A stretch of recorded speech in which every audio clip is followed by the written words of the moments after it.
Už mi to funguje, už vím, jak se nahrává. Takže tady si ukážeme video, na kterým vlastně naklápím svahovku power tiltem s 90 stupňovým náklonem. Power tilt je HKS, 90 stupňový náklon je na obě dvě strany. Je to taková, bych řekl, dneska už když k tomu přidáme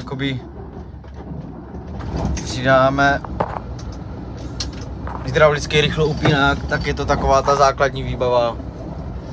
Takhle by měl být vybavený snad každý bagr.